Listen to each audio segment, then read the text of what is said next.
It's just something about being all up in the screen, girl. Hey, boo. Your girl loves you. Yeah.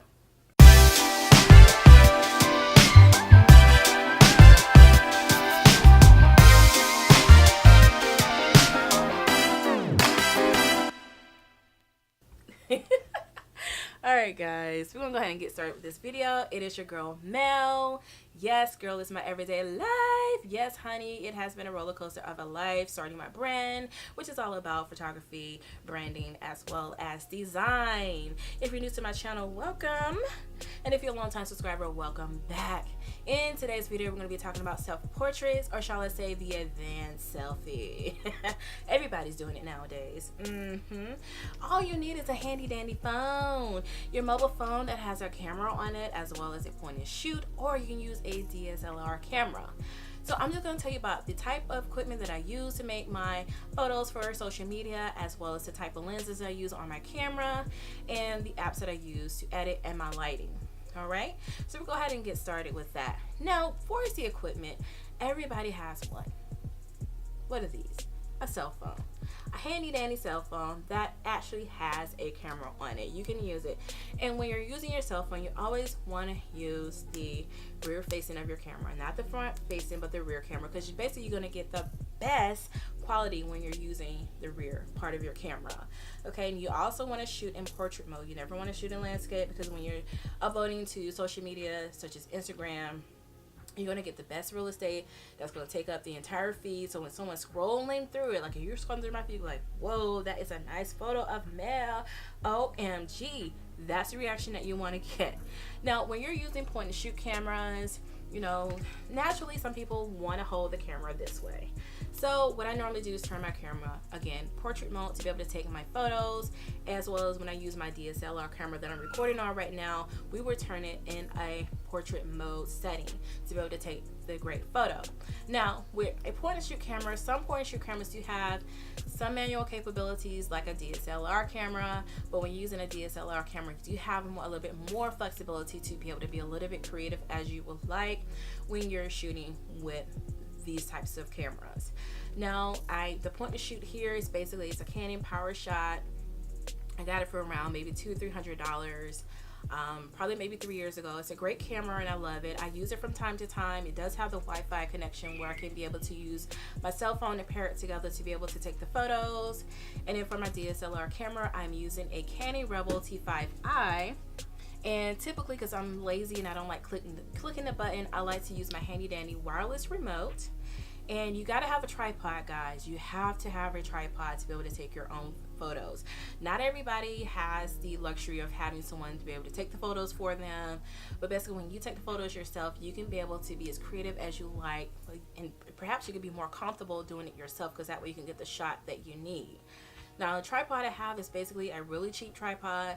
It's a Sunpack 6000 PG. I got it off of Amazon for about maybe $20 or $30. I can't really remember. It's been a while. But you can check any local photography store that sell tripods. You could go in Walmart, Target, Best Buy.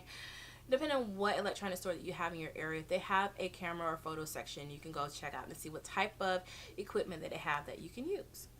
Now, as far as the lenses that I use on my DSLR camera, it's basically a Nifty 50. Everybody loves this Nifty 50. Yes, it is a 50mm lens. Basically, it has an aperture that goes as high as 1.8, and I also have a zoom lens, which is an 18 to 135mm lens. I primarily use that lens sometimes depending on what I'm trying to achieve artistically with the camera, and I use it a lot for filming videos also. So that's what I use for as my lenses go. And of course, you know, you have your cell phone, and there's many different apps that you can download to be able to give you that DSLR like quality. I haven't personally used any of those apps, but I've seen other people use them depending on your phone, because they're not always compatible with every phone version out there. But check them out. Look in your local app store to see what type of DSLR like apps are available, and just play around with it and see what you can achieve if you're only using your phone. As far as the lighting, oh my god, you have to chase the light. You have to chase it, y'all.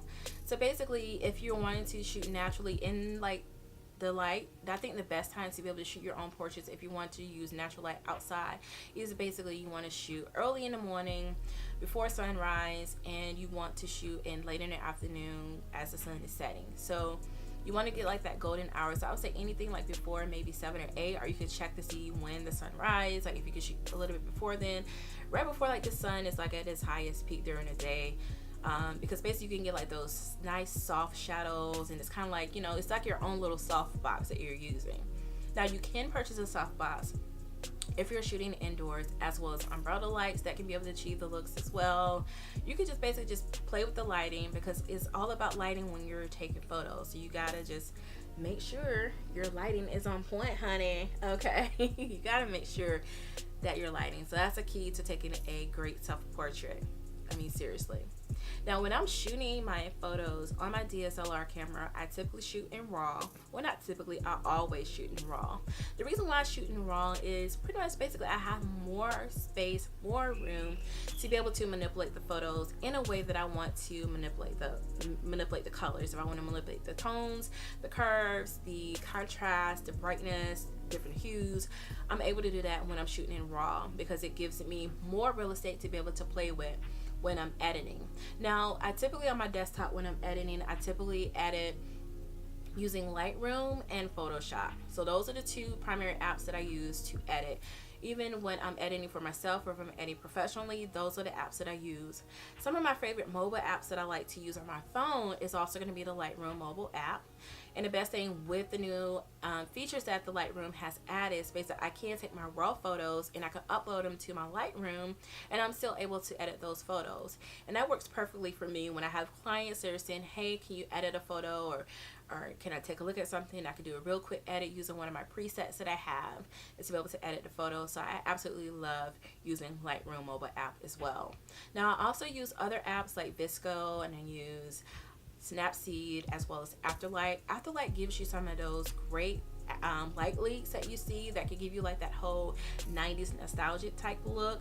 So I like using those particular apps. So check out those apps to see if you like them, if they work for you. I'm curious to know what type of apps that you guys use for your editing. So share in the comments below. So I also want to share another great tip with you guys. If you're starting out as a photographer, do not be afraid to experiment with your photography, playing with the lighting, playing with your subjects, placing your subjects in different spaces. To me, there's no right or wrong way. When I started my photography journey, I had a lot of people trying to tell me you got to do it a certain way, but just do it the way that you feel comfortable, and your editing style should just be your own editing style and not a style of someone else. It's okay to use presets. A lot of people frown upon using presets, but you can take another person's preset and you can manipulate it and make it your own, which is what I've done over the course of the years, is learning how to use presets, how to manipulate the photos. It's all about the lighting, being able to illuminate that subject matter, playing with the shadows, playing with the highlights. I know what I'm talking about right now is going to be like, what is she saying? But trust me, we're going to get a little bit more in depth in talking about highlights and shadows in another video. All right, guys.